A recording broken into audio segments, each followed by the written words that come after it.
life when it's combined with a patient who is on age. So if a 40 years old does not have a real medical diagnosis and says I'm done with my life, we don't use that definition. Mm-hmm. Yeah. There needs to be a pathology, at least some sort of pathology. Yeah. Right. And we can use we can help a group of these people. We agreed in the Netherlands while deploying the euthanasia law that it could also be a combination of what you could call elderly symptoms, which probably are not diseases but symptoms that come with elderly. Right. Like incontinentia and sure.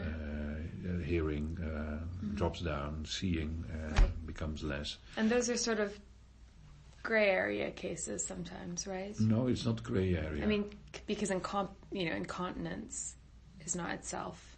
On itself is not a reason to say I can have euthanasia. But if you add on top a number of others, and then it becomes very interesting, and that's what we do, then you need to investigate the biography of this person, why this person is asking with these symptoms for euthanasia. For most of the times that is related to the biography of the person. Right. If it has been a managing director of a large company, and you're used of a certain status, and it all drops down by being incontinent, and your legs don't work as good as they were, or there are some number of these symptoms, then for this person it can be understandable that there will be a euthanasia request. While for somebody else considers it symptoms that come with being old. Right. Which is normal. Yeah. So the definition of unbearable is different for each person. Yeah, that brings us to the point who decides what is unbearable. That's the patient itself, isn't it? It's not the doctor, but that's the patient. Right. Yeah. So that's not vanzelfsprekend. Some words are difficult to pick up in English. It's not automatically that a doctor considers that the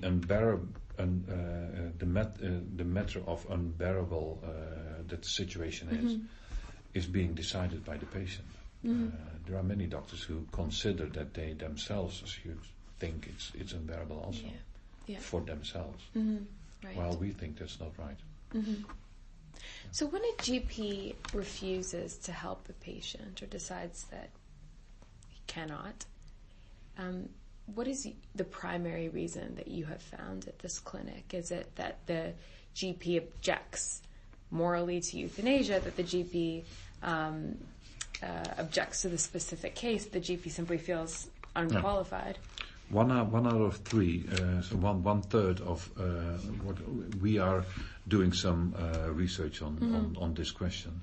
1/3 of the requests that enter in the levensende kliniek, the reason is that there is a religious reason, a principal reason, or principal reason why this doctor, this GP does not want to do euthanasia. And there is a strong correlation with the diagnosis of cancer in that group.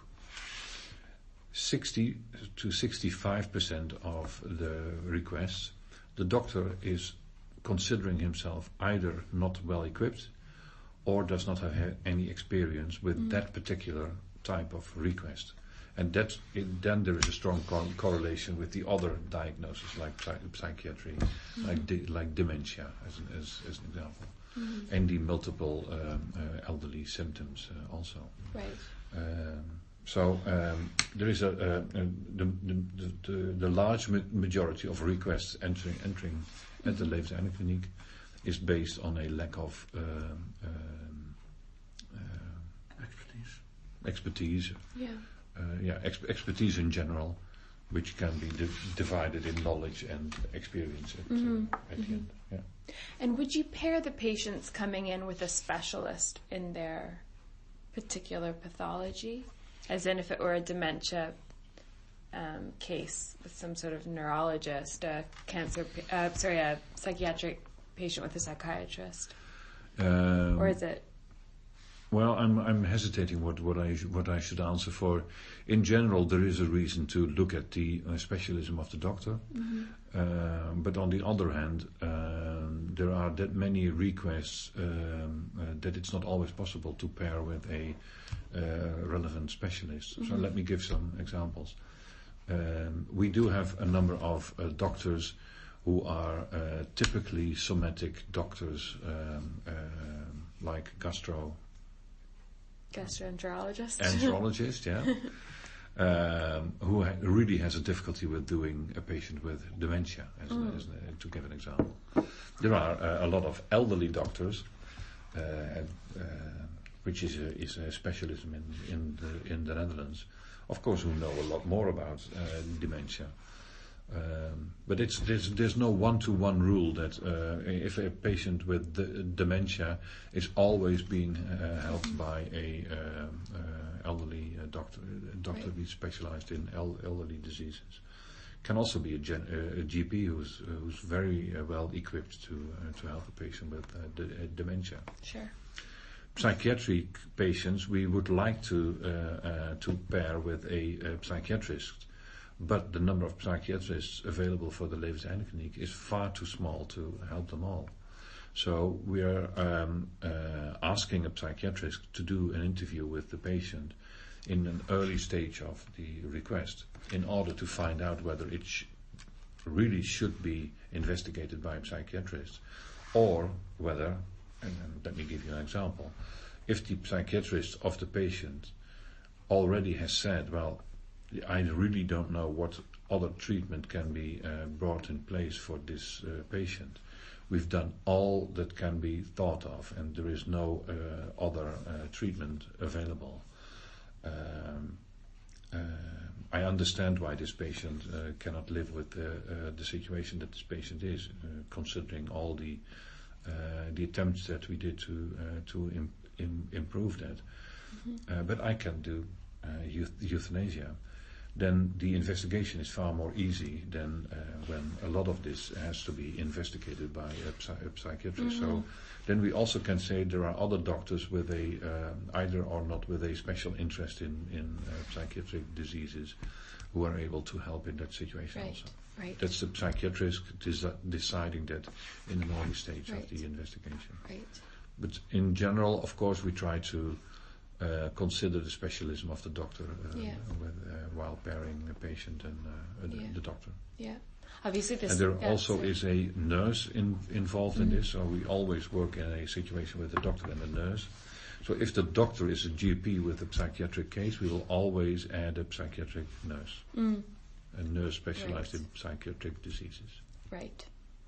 I mean, psychiatric cases are obviously, I would imagine them among the most difficult. When you have, and I know that your clinic gets a lot of the psychiatric cases in the Netherlands. When psychiatric patients present themselves here, how often is it that an approval is granted, and how often is the decision that actually there are other options to be tried, or other treatments to be pursued? Those are not the two only choices. Sure. So there is about 30% of all patients coming to the Levenseinde in a year has a psychiatric disease, which is a huge number. In 2016 we had 1,800 requests, so 600 of them were psychiatric. We were able to provide euthanasia to 60. We had a little less, 46, if I'm right, persons with a psychiatric disease. Let me check it. Yes, 46. That's less than 10% of the requests that we receive.